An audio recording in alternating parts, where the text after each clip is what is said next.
Welcome back. I will now introduce you to the concept of, well, I've already introduced what vectors are, but I'll introduce you to how they can be even more useful, and we're going to use that to actually solve two-dimensional projectile motion problems. So now we can introduce a game where you just don't throw the ball straight up. You can see how far you can throw the ball, or what's the optimal angle to throw the ball at.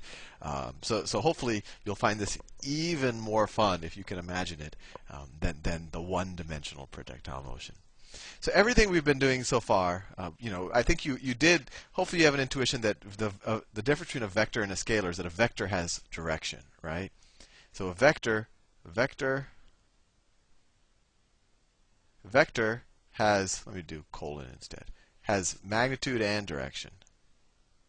Magnitude and direction.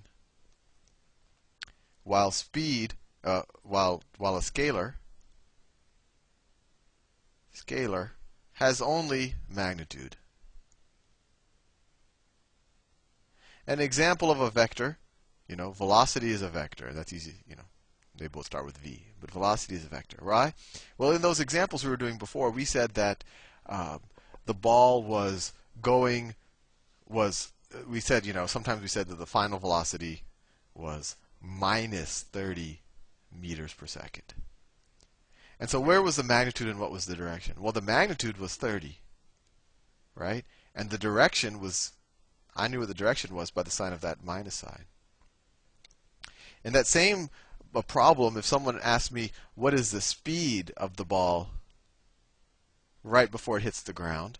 I would have said, oh, the speed is just 30 meters per second. And I wouldn't have to say 30 meters per second down or minus 30 meters per second. I'd just say 30 meters per second because that's its speed. I don't know what direction it's going that speed. So that's its speed. And in a general way, and you probably, in one dimension, you could say that the scalar of the same quantity, that the scalar tends to be the absolute value of the vector quantity. Right? So, because in this example, the speed is just the absolute value of this, right?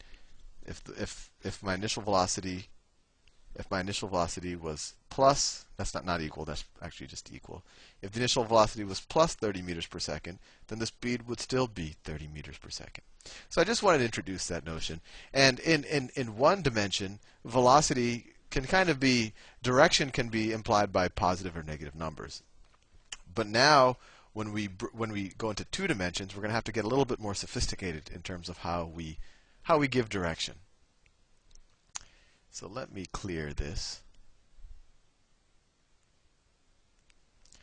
So let me give an example where I take a ball. I take a green ball, clearly a green ball, and I throw it. That's a straight line. I throw it at 10 meters per second, but I don't throw it straight up. I actually throw it at a, let me think of a good angle. I throw it at a, I don't know, I throw it at a 45-degree angle. Or if you like radians, that's pi over 4, right? So let's say I throw it at a 45-degree angle.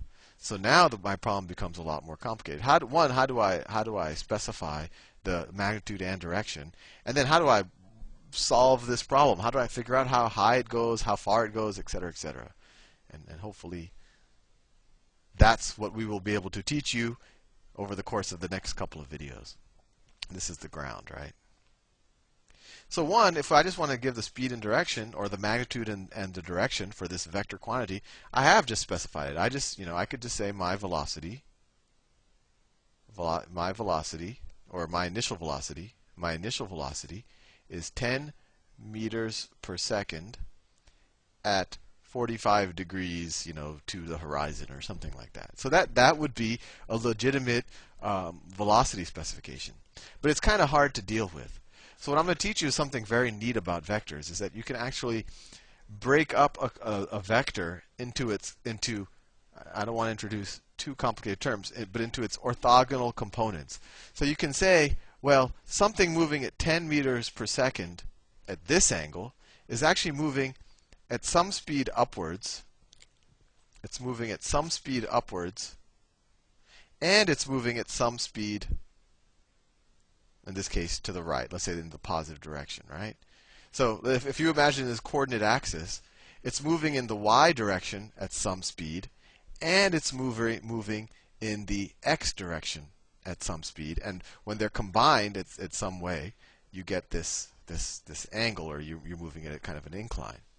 So how do I figure out if I have 10 meters per second and I'm moving, how do I break that down into my vertical speed and my horizontal speed? And I'll show you that it's actually pretty cool. It's pretty straightforward. What you can do is you can actually draw a vector where the length of the vector is its magnitude. So let's draw it again. So let's say this is a coordinate axis, and that the length of this line right here is 10. The length of this line is 10, and it represents, speed or velocity, right, at this point. And we know this angle is 45 degrees. So it turns out that the vertical component of the ball's velocity would be equivalent to the length of this side, and the horizontal component would be equivalent to the length of this side. All right.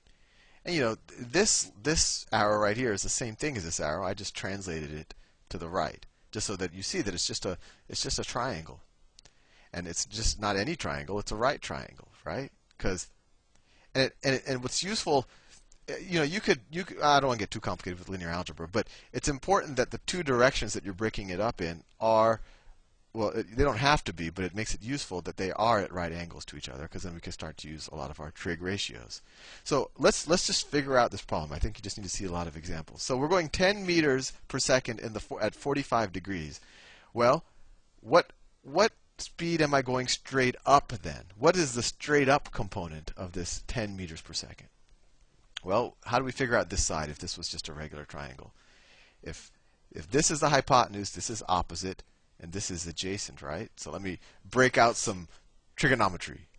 So, ka, toa. And if you don't remember your trig, or you never learned trig, I encourage you to go watch the trig videos that we have. So, ka, toa. So which of the trig ratios involve the opposite and the hypotenuse? Opposite and hypotenuse. So, or sine, right? And we know that sine of theta is equal to opposite over hypotenuse. So we know that the sine of 45 degrees